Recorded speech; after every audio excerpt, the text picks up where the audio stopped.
Welcome guys to my next video series, and this will be about after K-Swap you will be turboing that, okay, and checking all the options. I know initially when you do the K-Swap and it puts a lot of smiles on your face, but as the time passes, few weeks, few months, that feeling becomes older and you want more power.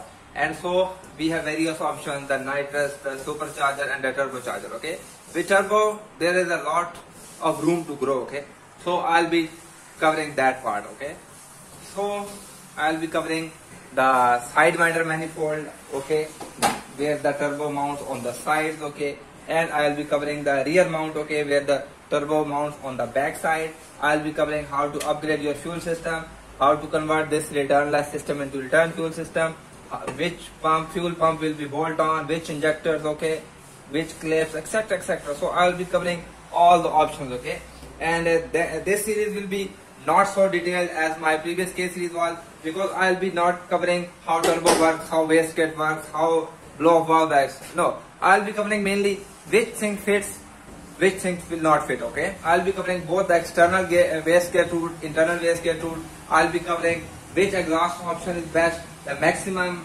you can fit in Honda Fit,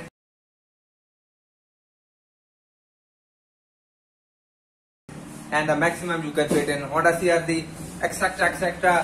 Which clutch will be sufficient on your level, because this will be nearly in the 600 or 700 horsepower, and that will be nearly 400 horsepower. So that will be totally street drivable, smooth, small turbo, and this will be like a track car or a weekend warrior or a drag race. Okay, so I'll be covering all the aspects. Okay, and for those who are wondering, I have not tried the natural aspirated build K series.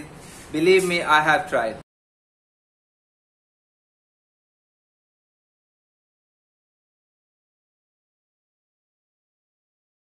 But I am not fan of that. I have spent nearly $10,000 to $15,000 on natural aspirated build K series. Okay, but that's not fun. Okay, the more higher lift cam you use, okay, for the more power, the higher you have to rev. Okay, I was using drag RTL 3.2 and they yielded nearly 300 horsepower, but the power came after 6,000 RPM.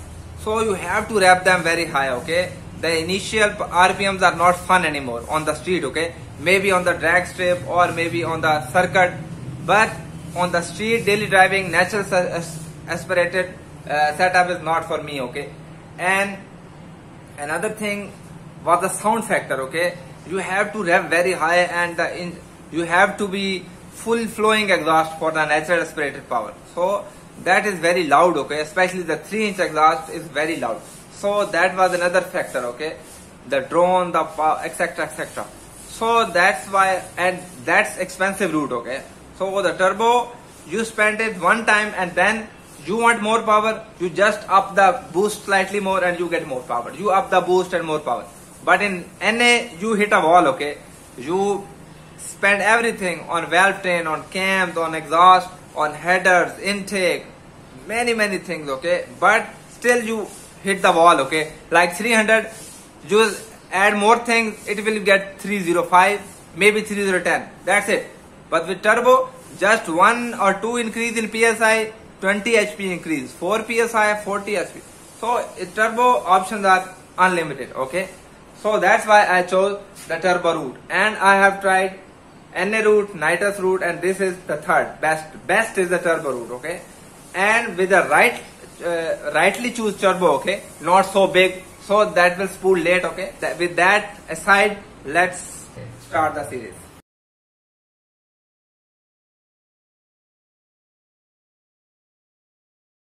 So I have right now using in both the Sidewinder Manifold. Okay, and this is good, but the space is very tight, especially in Honda Fit, and it is nearly so many important things. Let me show you the brake lines, the fuel lines, the clutch line. Okay, so turbo is right here. Okay, and the wastegate, look at that, this is almost touching the firewall. Okay, so everything is crowded all the time. You worry about some wire melting, something like. So I prefer the rear mount turbo, that's on the back side of the engine. Okay, so but those turbo usually use the log type manifold, which is not so high flowing. Okay, the Sidewinder manifold, the tubular ones, they are the best for the flow and spool. Okay, but the option of the bolt on for our cars is not in the market. Okay, for example, the RSX, the Civic Si, the EP3, there is no bolt on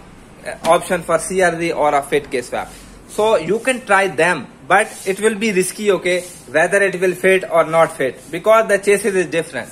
So I will tell you exactly the dimension of this if you want to make your own. Okay, and another thing, I was surprised when I saw the Honda stock manifold. Okay, it has a nice shield to it. Let us remove the shield and look at that. Isn't it good for a turbo manifold?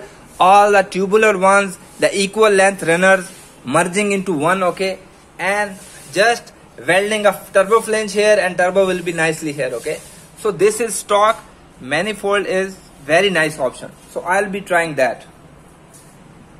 Another thing, you look the location. Okay, this is the center, and look at that. This is slightly almost 3 finger breadths toward the transmission side, but in some models this is central. Okay, like this one, look at that.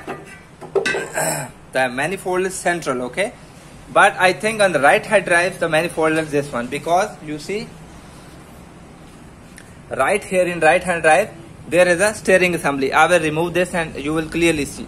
So in right hand drive you will prefer the manifold which is curving toward the left side, and in left hand drive you will prefer the central one. Okay, so this is from the TSX. Okay, K24A2. This is slightly beefier. Okay, this is, look at that. Inside it can be modified as a twin scroll. Okay, all the runners are cylinder, so this is perfect for a twin scroll. Just weld it a turbo flange over here and it will be a nice twin scroll, equal runner, short manifold. This is best of both worlds, the log manifold and the tubular manifold. Okay, look at that. So this is from K20A3, less horsepower. This is slightly narrow runners, but that will be helping the spool up. Okay, in the fit I will be using this one because the horsepower goal is less, and in my CRZ I will be using that one. Okay, the Sidewinder I have already done. I will be briefly covering it when I remove the manifold and show you what the dimensions are, and rest of it is very self-explanatory. Okay, and is the option for log type manifold. Okay, let's see how that will work here. Okay, down in the car, the log top manifold which I have seen so far, they almost fit the turbo here. Okay, around here, but again then the down pipe will be hitting this. Okay, so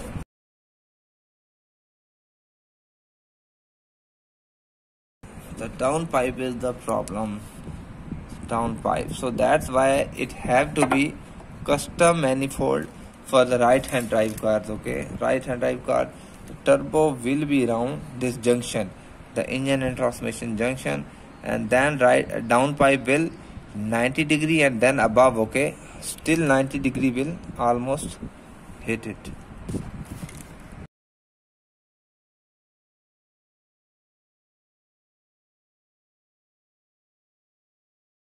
If you want to make a manifold which comes down, then that have to be down up till this. Okay, this transmission, I have removed the transmission, half shaft has been removed. Okay, and rear mount has also been removed to show this area. Okay, so almost on this level where the transmission and engine bolt. Okay, so almost turbo should be at this level.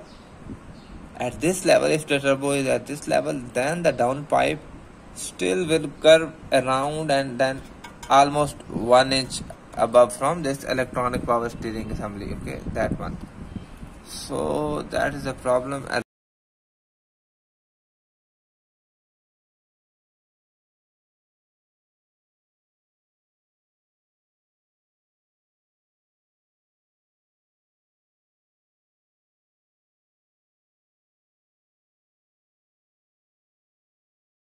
I have taken manifold off to clearly measure it and show you with all angles. This is for K-Swap Honda CRZ, okay, and with the T4 flange. And flange does not matter since there are no bolt-on kits for us.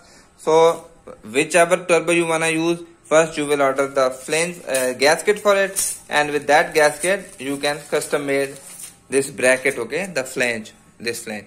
Then this is the stock, I cut it stock K24 exhaust which came with it, okay. So it's no big deal, simple, just these bracket. This is stock K20 or K24, both have the same. So you will take a bracket, and then this simple, all the runners going into this 3-inch pipe. We cut it and slightly widened it so that all these pipes can accommodate inside it. This is 3-inch pipe. These all runners are 1.5 inch. Okay, so let's measure it total length wise and then the runner wise. Okay.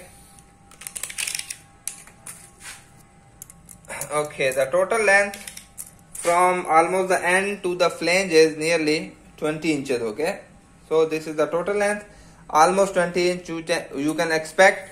And why it is slightly going upward, and that's because here are the heater lines. Keep in mind that these kits are designed to function with every function intact. Okay, the heater is working, the AC is working, everything is working. Okay, so your heater lines are coming down 2 inches down here.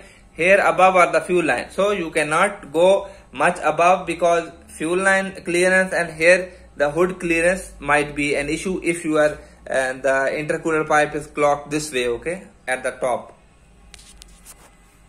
if it is clocked at top, the hood clearance might not happen, and if it is clocked toward this like this is, then the pipe here is the battery. Okay, so that the intercooler pipe coupler will be hitting the battery. So if you're using smaller battery, which I recommend 17Ah,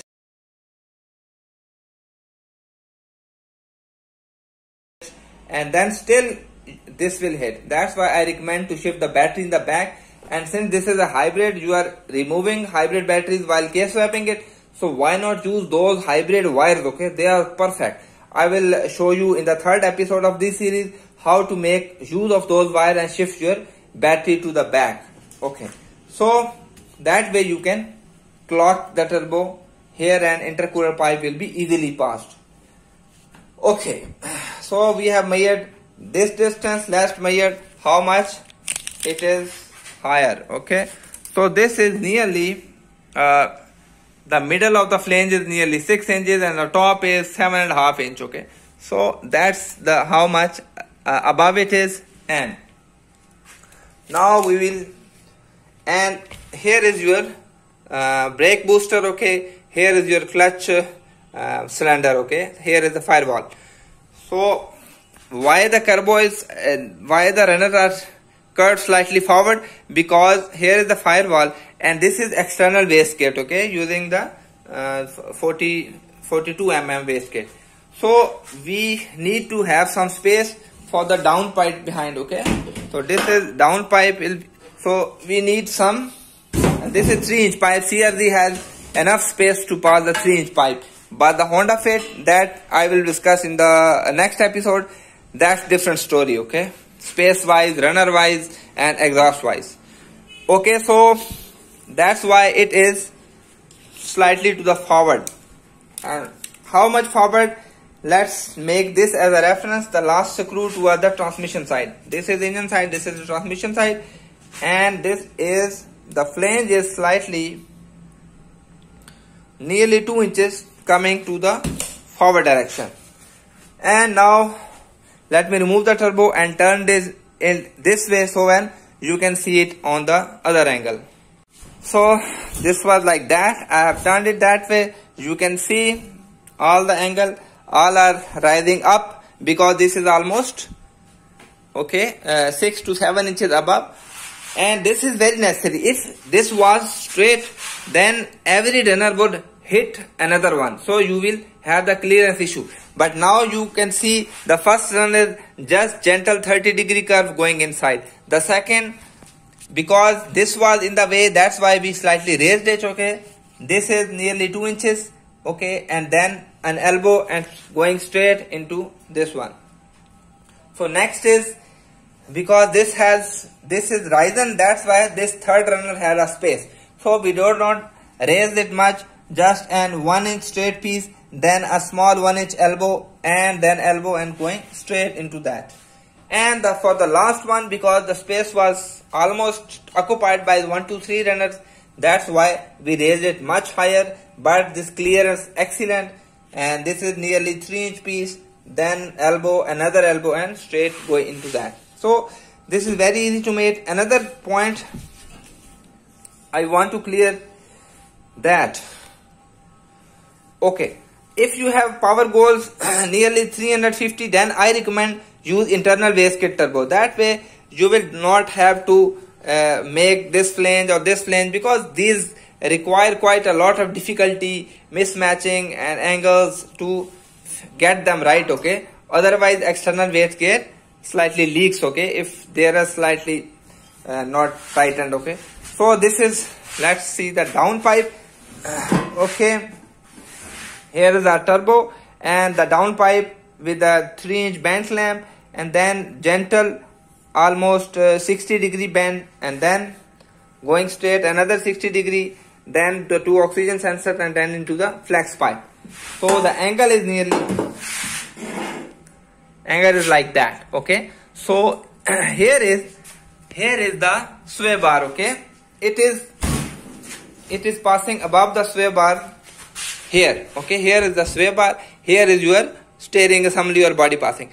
The point I make important is the difference between K20 and K24 is the K24 deck height is 1.5 inch longer. So the turbo will be sitting, if you are using K24, turbos will be sitting 1.5 inch above. So downpipe will automatically be above, okay. Similarly, if you are using K24, now you plan on K20, then this will be 1.5 inches lowered, and so the downpipe will hit the sway bar, okay. So that way plan ahead, either you are going natural aspirated route, turbo route, but I recommend the turbo route, because you know you are doing all this. I know this swap is slightly difficult, the wiring is difficult, okay. So you are all doing this for just 200 HP or 220 HP, okay. So that's not worth it. Nowadays factory cars are coming with 200 HP, 220. So aim for turbo route, because in the even if you go natural aspirated route, there are no bolt-on header for us, okay. So you have to custom design those header, the exhaust. So why not make simple runners and the turbo is ready, okay. So I can even ship you these, okay, make and ship you these worldwide, no problem. But choose turbo route, okay. You will be happy. You will be wondering what this little thing is. This was the exhaust temperature gauge, but I noted this is not necessary. So if I had to do this again, I will not do this, okay. So that covers the manifold development, okay. Now I will show you inside the engine bay, and next we will move forward.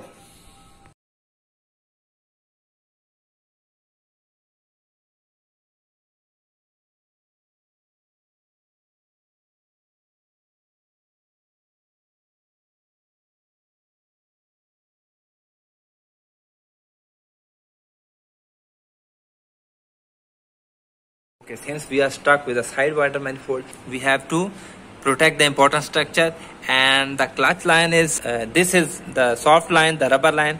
So I have golden tape it. Right here is the turbo, okay. Just keep it that in mind. So the most important part, another is the wiring, okay. The main wiring is this B and C plugs going into all the engine sensors controlling the engine. So this is very important. And initially this one here will be a plastic structure, okay. Big plastic structure that tugs away all these wires, okay. What I had to do that to make this loop, okay, to gain that extra laxity you are seeing here, that it is passing underneath the shifter cables. So once you remove that plastic structure, all these wire will be exposed. Just you can tape them, okay, so that way. And to tuck them underneath the shifter cable, just unbolt these pins and take the shifter cable out and pass that wire underneath, and then again fix the shifter cable. This is very important. So this is now far away from turbo. The turbo is almost here. Look at that. This is almost half a foot away. Okay. The shifter cables themselves are very much behind. Turbo is the exhaust portion is nearly here. So no worried about that. And that portion I was talking about, that the manifold neck was passing here. Okay. These are the heater lines, and above you can see here is the fuel line. Okay. So this is this one is the brake booster line. Okay, so you see here the space is very, you have to balance the distance. Okay, so the passing the manifold from this space, this is the technical demanding. Okay, this little space I have protected the fuel line here, and just thoroughly protected the brake line with the golden tape. Okay, so this setup has been working for me for nearly 1.5 to 2 years, so everything is okay. So that is very important in the Sidewinder manifold kit. Okay, so these 101 plug will also be like here, fixed with clamp. Okay, like here you have to unbolt that from that clamp and then fix them here with a zip tie or something. Okay, so this will be tucked away, so that way you can protect them. Let me show you in my fit how I have, where the turbo is already fitted, and how I have tucked away these all things. Okay, there is my fit. You can see, you can even see that wiring. Okay, all that golden tape nicely tucked away. Look at behind, you cannot see the any of the clutch line. Look at there, the fuel line already tucked in, the boost brake booster, etc, etc. So everything is so much safe here. And that in my CRZ I removed all those to show you what is underneath. Okay, because not many people will show you what required behind the scenes. That's why the protection of wiring is very important. Another thing, actually I will discuss that in the next video. Look at, here is the turbo and here the intercooler pipe, both are passing underneath that headlight, that space over there. Okay, one is passing through that and other is passing underneath. So that's why this bigger battery with turbo is a no-go. Okay, you have to use a smaller battery and you have to tuck that underneath. Okay, this battery is slightly longer, you will need a shorter battery. Okay, this one, that way the intercooler pipes will be cleared. Okay, so the bigger battery you can shift it in the back using the hybrid cable. I will show you in the next third video. Okay.